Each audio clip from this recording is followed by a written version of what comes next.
Mongolia puede resultar un país desconocido para la mayoría de nosotros. Debería ser un pecado desconocer los puntos más recónditos del continente asiático, como Asia Central o el enorme país mongol del que vamos a hablar. Todo en esta gélida zona del mundo es enorme, y Mongolia en sí es un país enorme. Sí, uno de los países más grandes del mundo, pero ¿a que conocéis poquito de este país? Seguro que conocéis poco de sus infinitas estepas y desiertos, así como de sus alucinantes habitantes y de sus paisajes de película. Mongolia es grande como Gengis Khan, imperio, grande, todo grande, muy bonito, ve a Mongolia. Os doy la bienvenida al coloso que vio nacer a Gengis Khan. Os dejo a este gran país de nómadas a cambio de una suscripción. Venga, no seáis racanos. Por cierto, feliz año al grano.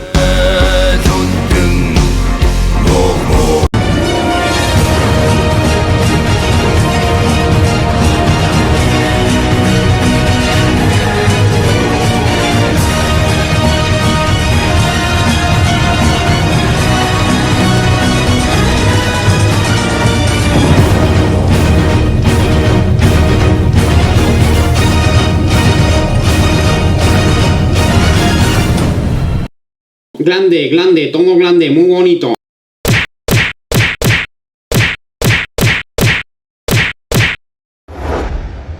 Bandera. La bandera mongola parece a primera vista bastante simple. 3 franjas, 2 rojas y una azul en el medio.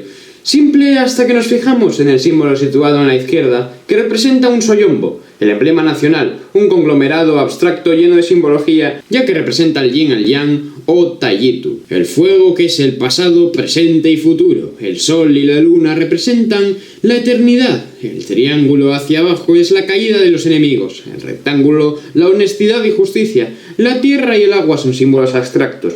La franja azul representa el cielo, ya que Mongolia es el país con el cielo más azul del mundo. Las franjas rojas son la habilidad y la destreza del pueblo mongol, así como el paisaje y medio ambiente. Más complejo de lo que podría parecer. Siguiente tema. Mongolia es denominada como la tierra del eterno cielo azul. Ya veréis a qué me refiero. Antes de que se me olvide, quiero agradecerle a Anand Yangar valiosa información sobre este país que no es fácil de encontrar. Muchas gracias, amigo. Mongolia es un país grande y vasto. Mucho, el triple que España, 18º país más grande del globo. Cuando pensamos en Asia, quizás se nos venga a la cabeza la hiperpoblación y globalización masiva, pero Mongolia es el país menos densamente poblado del mundo y está muy cerca de un país tan poblado como China, por ejemplo. Esto se debe a que es inhóspito, con temperaturas continentales extremas, de las más extremas que podemos encontrar en el mundo entero, en inviernos similares a las de Siberia, su vecina, y en un país muy grande, tan grande que tiene diversísimos climas, y en gran parte del país un clima subpolar. La mayor parte del país está cubierto por el permafrost, el suelo helado. Fijaos si son extremas las temperaturas, que en las noches invernales pueden alcanzar menos 40 grados y en verano los 40 positivos. Menos 40 grados. Normal que los camellos tengan pelo. Hay camellos en Mongolia y hay desierto, el Gobi, el más grande de Asia. Comparten con China este desierto que cubre el este y el sur del país. El resto de lugares de Mongolia son estepas y frías taigas. Por cierto, Ulan Bator es la capital más fría del mundo. Este país colosal está elevado. No suele bajar la altitud a menos de 1000 metros. Es más, la altitud media del país es de 1580 metros. Como ya he mencionado, Mongolia es un país con un relieve definido y podemos dividirlo en 3 partes. las cadenas montañosas, las cuencas de estas cadenas y la meseta. En cuanto a cadenas montañosas, cabe destacar la cordillera del Altai. Esta está en la zona este y la comparte con Rusia, China y Kazajistán. Ocupa una gran superficie y aquí están los puntos más altos de este país centroasiático. Por otro lado están también las montañas Yangay y Yenti. Por supuesto también están las cuencas y depresiones. Estas depresiones están repletas de lagos de agua dulce y salada. También hay muchos volcanes extintos y lagos volcánicos. Por último están las grandes mesetas, muy áridas y donde está el desierto. Todo llano y con pequeñas colinas. Hay incluso algún pequeño oasis, pero en la zona en la que más oasis hay es en la parte china.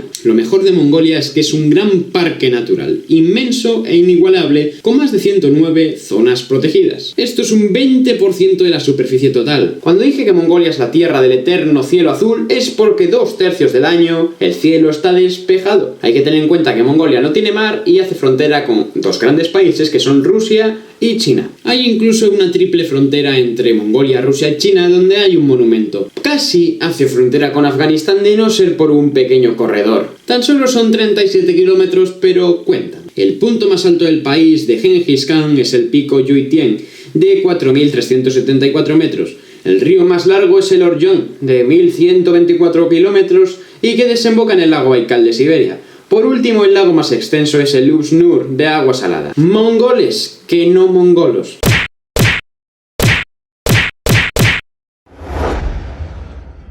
Mongolia es un país grande, pero eso no quiere decir que esté muy habitada. De hecho, es el país con menos densidad de población del mundo, con 1,73 habitantes por kilómetro cuadrado. Antes de hablar del alucinante pueblo mongol, hablaré un poco de organización territorial. Mongolia está dividido en 21 provincias, o como ellos denominan, Aimuk, que quiere decir algo así como prefecturas en mongol. Este es el plural de la palabra Aimak. Aimak, una prefectura. Aimuk, varias prefecturas. Vamos, eso he leído, corregidme si me equivoco. Todos los Aimuk tienen poquita población porque la población vive muy dispersa, excepto en la capital, donde vive casi la mitad de la población total. No hay apenas núcleos urbanos importantes. Pocos Aimuks pasan de los 100.000 habitantes, siendo la menos poblada Choir, con aproximadamente 15.000. Además de los 21 Aimuk, Ulan Bator tiene el estatus de municipalidad independiente. Después otra subdivisión son los 315 Somón o distritos. Y en la municipalidad de independiente Ulan Bator es donde vive casi la mitad del país. De los 3,2 millones de habitantes del país entero, 1,4 millones habitan en la capital, la más gélida del mundo. Otras ciudades o núcleos urbanos importantes en Mongolia son Erdenet, Darkhan, Kopt, Olji, Ulangom, Bayan Hongor, Arbaiher y no mucho más. Fijaos en esta diferencia abismal. Ulan Bator, la capital y ciudad más poblada, tiene 1,4 millones de habitantes. La segunda ciudad más poblada, Erdenet, tiene apenas 80.000 habitantes. Y ahora llegan por fin los mongoles, descendientes del segundo mayor imperio de la historia, el Imperio Mongol, un imperio que llegaba incluso hasta Europa Central, Hungría y Polonia. Actualmente no quedan muchos mongoles en el mundo, unos 3 millones en Mongolia y otros 6 millones en Mongolia Interior, una región en China. Es curioso porque viven más mongoles fuera de Mongolia que en Mongolia. También quedan unos cuantos en Siberia y en la diáspora, además de otros descendientes de pueblos mongoles que se extienden incluso hasta lugares de Europa. En Mongolia, aproximadamente el 95% de la población son mongoles, la mayoría de la variante Yalya, que afirman ser descendientes de Genghis Khan. El 5% restante son otras etnias como kazajos, rusos o chinos Han. Hay que tener en cuenta que buena parte del pueblo mongol sigue siendo nómada hoy en día y por ello llevan un estilo de vida bastante alternativo al que aquí acostumbramos. Esto ya lo veremos un poco más adelante. Algo milenario que siguen teniendo hoy en día es la escritura mongola. En Mongolia se habla el mongol, que tiene esta escritura tan particular. Es la única en el mundo escrita de arriba a abajo. Digamos que se parece quizás un poquito al árabe. Sin embargo, poca gente en Mongolia hoy en día es capaz de escribir el alfabeto mongol debido a que cuando fueron un estado satélite de la Unión Soviética, el alfabeto mongol se suprimió por el alfabeto cirílico ruso, que es el que se sigue usando mayoritariamente hoy en día. Están intentando reintroducir en la escuela otra vez el milenario alfabeto mongol, aunque sigue siendo de preferencia el cirílico. Todo esto lo están haciendo claramente ahora, en democracia. Ahora la parte que todos esperabais. Yo intentando hablar mongol. ¡Al ataque! Le agradezco a Anand que me haya dejado algunas palabras o expresiones mongolas porque era imposible encontrar nada en internet. Así que gracias otra vez. Hola, es Saim Bainu. Adiós, Bayartai. Gracias, Bayarlala. Taptai Moril Nu. Bienvenido. Sonin Saikan Yubaina. ¿Cómo estás? Tantai Ulsanda Bayartai Baina. Puta madre, ¿me está viendo? Encantado de conocerte. Taniner Kembe. ¿Cómo te llamas? Mininer Alejandro. Me llamo Alejandro. Ogloni Men. Buenos días. Saikan Amarai. Buenas noches. Ushlarai. Perdón. Perdón por decir estas cosas en mongol. Ya sé que es complicado y suena mal, diferente. Todo dicho por mí. Que sí, claro que sí. Por este idioma tan complicado y gutural, los mongoles son capaces de hacer el canto gutural mongol, que ya lo veremos también. Veamos la religión de los mongoles. Poco más de la mitad, el 50,9%, se declaran budistas. El 40%, una buena cifra, irreligiosos. 2,4% siguen religiones tradicionales. 2,4% o musulmanes. La mayoría de etnia kazaja. También 2,4% cristianos y el 1,9% restantes son otras minorías. Como ya hemos visto, una muy buena parte de la población es irreligiosa, lo cual contrasta con la tradición tan fuerte que hay en este país. Esto se debe a que durante la época comunista la religión fue fuertemente perseguida por el Estado. Hubo una represión fortísima que acabó que se sepa con el 5% de la población, y eso solo por motivos religiosos. También se clausuraron 700 templos y muchos de ellos se quemaron, algunos de un valor histórico incalculable. Después, en democracia, muchos budistas han vuelto a la religión con total libertad de culto. El budismo mongol es único, con influencias claras del tibetano, pero con muchas cosas propias. Mongolia es una república unitaria semipresidencialista. El presidente es Katmanjin Batulga, del Partido Democrático. Urknaljin Kurelshuk es el primer ministro del Partido del Pueblo de Mongolia, partido que antes era el que llevaba la dictadura, pero con la democracia se reformó. ¿Democracia o dictadura? Democracia. Los mongoles pueden considerarse hoy en día afortunados. Son una de las pocas democracias que hay en Asia y lo llevan bastante bien para tener buena relación con sus vecinas Rusia y China. En Mongolia se paga con tugrik mongol. Genghis Khan en todos lados. Me encantan estos billetes, son de curso legal totalmente pirata. Como vemos, representan elementos tradicionales como la lucha mongola. Y a Genghis, por supuesto, también. Apreciadlo. Su valor en el mercado de divisas es que un dólar equivale a 2.850,05 tugriks. Esto, claro, ahora mismo. Esta es la matrícula y se conduce por la derecha.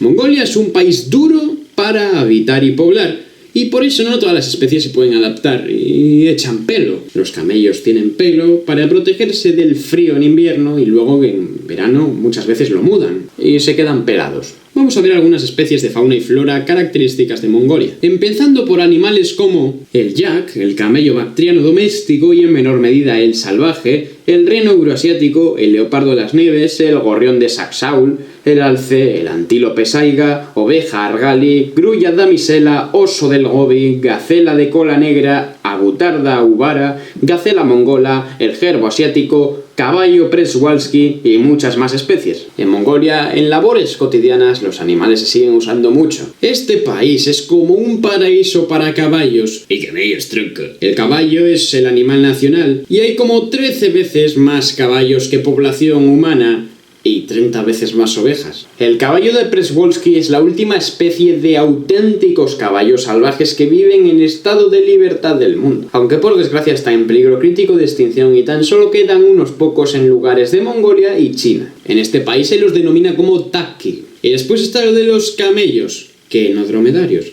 El camello tiene 2 jorobas y el dromedario una. Camello vive en Asia, dromedario en África. Y pasando ahora a la flora, el 15% de Mongolia está cubierto de vegetación, sin ni un ápice de contaminación, no como Ulan Bator, que fue considerada durante un tiempo la ciudad más contaminada del mundo. Luego veremos por qué. Toda la vegetación hace que haya varias especies características como el saxaul, el alerce, las grosellas negras, el rododendro, la genciana el edelweiss y muchas más especies. La mayoría son árboles comunes de la taiga como pinos y abetos. Y ahora pasamos a la sección donde los animales toman protagonismo junto con las personas. La sección de los camellos.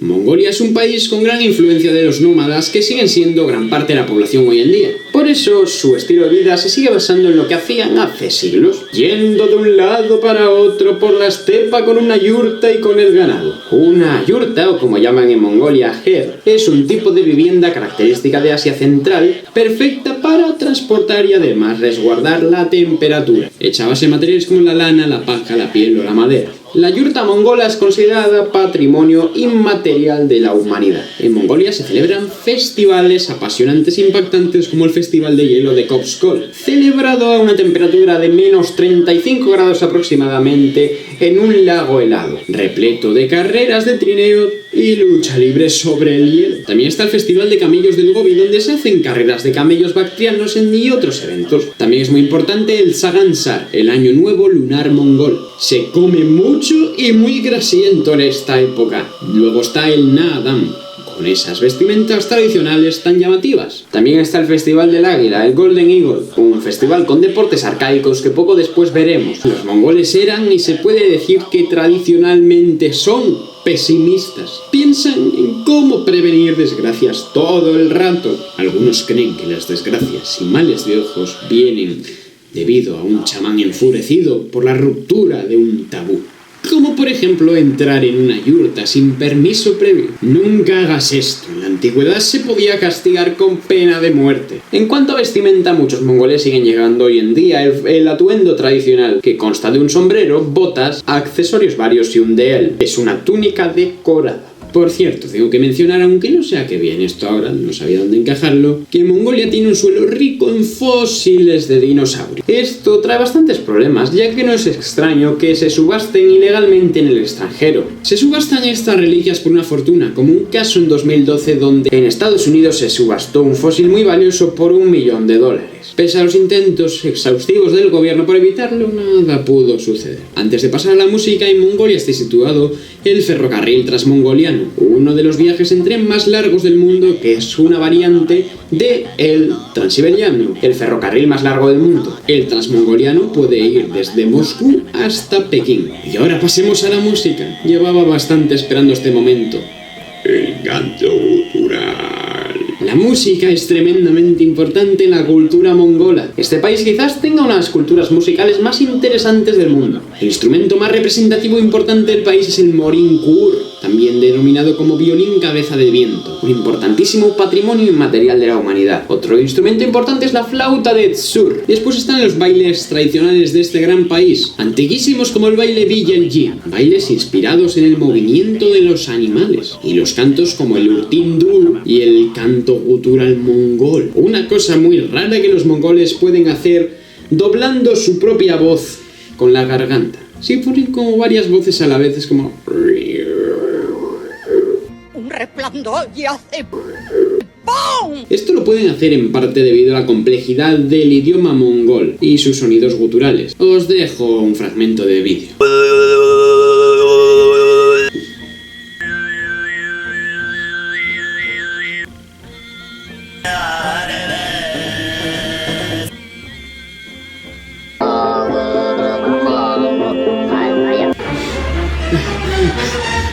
Hoy en día la música mongola es principalmente pop, similar al coreano y el japonés, aunque voy a destacar una banda muy buena y no es pop. Se llaman The Who Band, no confundir con The Who, y que hacen una especie de metal rock mongol, mezclando la música rock con instrumentos tradicionales mongoles, y suena bastante bien. Os lo pondría de no ser por el copyright. Mezclan guitarra, batería y bajo con otros instrumentos del folk mongol, incluyendo los cantos guturales mongoles. Buscadlo, es más, os dejaré un enlace en la descripción. Y otra cosa muy importante del folclore mongol es el poema épico del Yangar, la llamada epopeya de Yangar. Ahora, pasando a deportes, cabe mencionar que en Mongolia los deportes se llevan practicando desde hace mucho tiempo, especialmente la lucha. El Festival del Nadam es el principal exponente de la lucha mongola, y otros eventos como el tiro con arco o la carrera de caballos. Creedme, la lucha mongola, también llamada Bok, es muy importante en su sociedad, y esta lucha milenaria está emparentada con el sumo. Por cierto, el Nadam es el evento de lucha libre más grande del mundo. En la lucha libre mongola tan solo se permiten tradicionalmente hombres, y por ello llevan el pecho a descubierto para que se aseguren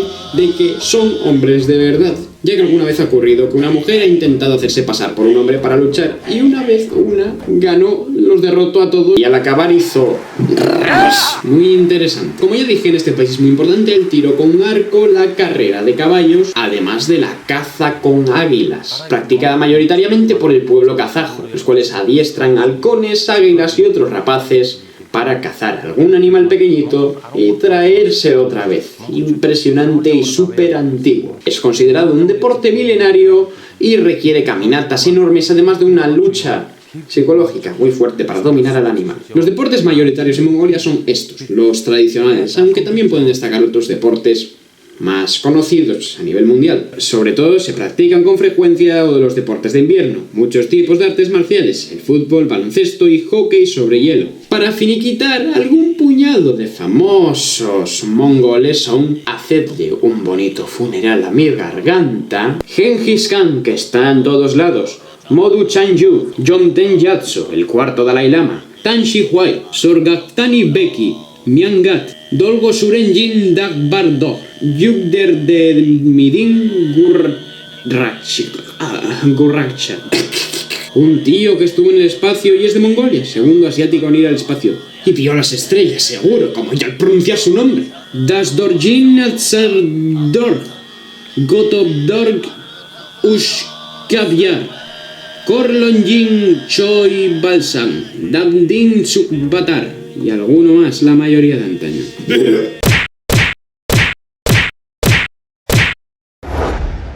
Llegamos a la sección que todo buen viajero debe apreciar: ¿qué ver y comer en Mongolia? Empecemos por qué ver en Mongolia, que ya veis es un país en el que hay que moverse mucho para ver cosas, pero al mismo tiempo hay bastantes cosas que ver. Es grande y vasto y recomiendo desplazarse en tren si tienes la oportunidad, especialmente el transmongoliano, por supuesto. Sin más dilación, algunos lugares interesantes que ver y visitar en Mongolia son Ulan Bator, especialmente la plaza Sukbatar, los acantilados llameantes, el monasterio de Erdene-Su, el Parque Nacional de Altai-Tavan-Bog, las dunas del Sentasarkai, la estatua ecuestre más grande del mundo, la de Genghis Khan, el Parque Nacional de Gorky Terelj, el Palacio de Invierno del Bogd-Khan, el Festival de Nadam, el monasterio de Gandan-Teg-Chinling, con un enorme Buda de oro al que está prohibido fotografiar, las yurtas en cualquier lugar, especialmente recomendable dormir en una, el Parque Nacional de Gobi-Gurban Shaikan, Yolingam, el templo de Choyin Lama, el Memorial Saisang, Erdenet, el Museo Nacional, la cueva de Guban Tsenger, el lago Kubskul, el árbol madre, la cascada de Orkhon, la reserva natural de Uran Togo, el complejo de Ikberkant, la piedra Taikar, la estructura de Shambhala Stupa, considerada por los mongoles como el centro de energía del universo, y mucho más. En un país tan tradicional como Mongolia, la mejor manera de viajar es hacerlo humildemente y, por supuesto, conviviendo con los lugareños. Como dije, intentando hospedarse en una yurta. Tranquilo, no te van a robar. Y comiendo comida mongola, a lo que vamos ahora. La gastronomía mongola viene, como todo en este país, de la supervivencia y la tradición. Tradiciones nómadas, milenarias otra vez. Tratan de sobrevivir como pueden de una manera no muy saludable, comiendo mucha carne con mucha grasa. Hay que tener en cuenta que es un suelo muy hostil en el que es difícil plantar vegetales. Por eso encontraremos algunos platos bastante curiosos. Por cierto, la barbacoa mongola no es mongola. Es tonta. No es broma. Es china. Pero hay platos que sí son mongoles, como el arul, el korkog de oveja, el bodog, ¿qué es esto? Una marmota con cosas dentro fermentadas, los bus, el kushur, la famosa mantequilla de yak, el bortsog, el gambir y mucho más. Además se consumen bebidas como el sutei tsai y el airag, la bebida nacional, leche fermentada de yegua. También hay mucha influencia de la era comunista y se consume mucho vodka. ¿Y por qué hay tanta influencia rusa?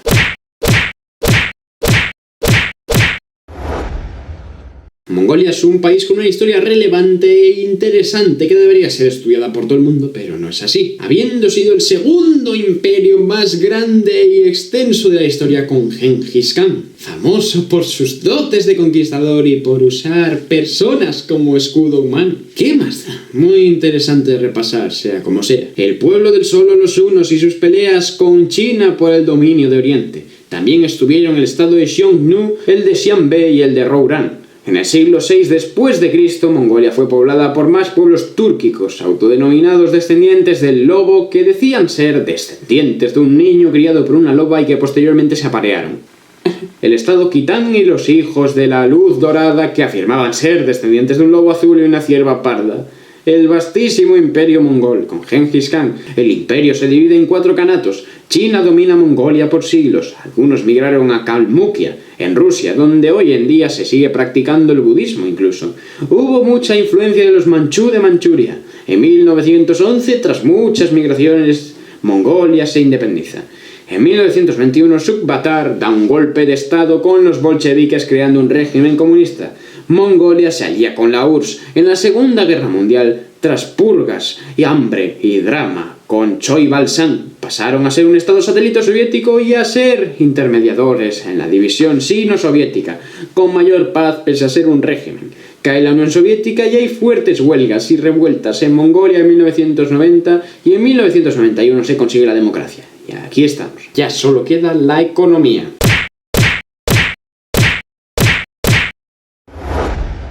Pasamos ya a la última sección de este episodio, la economía. Hay que tener en cuenta que, de nuevo, la economía también se lleva de una manera bastante tradicional, principalmente basada en la producción agropastoril. Hay que saber que el 90% de las exportaciones de Mongolia son derivados de animales, como la muy apreciada cachemira, una variante de la lana de cabra muy utilizada por diseñadores occidentales. Mongolia es el segundo exportador mundial. ¿A que no sabéis cuál es el primero? La economía de Mongolia se ve bastante dificultada debido a que no tienen ni de lejos una salida al mar. Y dependen sobre todo de China para exportar al extranjero. Dependen muchísimo también de los animales y tienen comúnmente un problema llamado el zud. Épocas de mucho frío donde buena parte del ganado la palma, muere por aire, frío y de hambre sobre todo. Una curiosidad económica es que Genghis Khan puso el papel moneda ya por el siglo XIII. Antes se usaban elementos como los lingotes de plata y la seda como unidad monetaria. Mongolia también es un país exportador de minerales como el cobre, el carbón, molibdeno, oro, estaño o tungsteno, lo cual les da dinero más eficiente que la ganadería, obviamente. Luego la deforestación y la contaminación ha causado problemas graves en el país. En Ulan Bator mencioné brevemente que fue la ciudad más contaminada del mundo. Hola, buenos días. Esto se debe a que con el frío se calentaban única y exclusivamente con carbón. Ya os podéis imaginar el percal. Había una nube de carbón y contaminación y el resto del país sin un ápice de contaminación. La economía de Mongolia estuvo mal durante la época comunista, mal e inestable durante la transición y actualmente va creciendo poco a poco. Algunos economistas prevén que Mongolia se puede convertir en un tigre asiático, ¿por qué no? Como Corea del Sur, por ejemplo. Hoy en día Mongolia, sin embargo, sigue siendo un país rural y anticuado en muchos sentidos, con un tercio de la población bajo el umbral de la pobreza. Pero aún así tienen la clave del éxito: una democracia. Y las democracias suelen ser amigables, ¿no? La relación de Mongolia con China, digamos, es estable. Son países grandes que están ahí, pero sin mucho más. Mongolia depende de China, así que le conviene llevarse bien. Mongolia exporta bastante a países como Reino Unido, Suiza o Italia, en buena parte por la cachemira, ya que en estos países diseñadores de moda hacen prendas exclusivas. Con Alemania y Estados Unidos hacen muy buena relación. Ambos países tienen embajada y consulado mongol desde hace ya tiempo. Muchos mongoles ya saben inglés y algunos alemán, además de que la mayoría de los mongoles en la diáspora viven en América y algunos en Alemania. Con Japón y Corea del Sur hay una relación cercana, distintas culturas asiáticas a las que Mongolia quiere parecerse. También se debe mencionar a Kazajistán y Turquía. Tienen una buena relación, pero sobre todo ancestral, por los pueblos túrquicos que los unen desde hace siglos. Su mejor amiga probablemente, y no lo digo muy convencido, sea Rusia. Son países cercanos que también tienen interés de llevarse bien, al igual que los mongoles y los siberianos, ambos de cultura del frío y con costumbres parecidas. Papá Putin. te quiere Mongolia. En resumen, Mongolia es un país vasto, extenso y frío, del que se debería hablar más. Rebosa de cultura y algunas de las tradiciones más extravagantes y llamativas del mundo entero. Y con esto ya está todo, para irnos en el próximo episodio a Hungría, de vuelta a Europa con un destino muy interesante. ¿Acaso hay alguno que no lo sea? No lo creo. Y con esto venga, a rezar un Padre Nuestro por el espíritu de Gengis Khan, santificado sea tu nombre, alabado sea en el reino de Dios.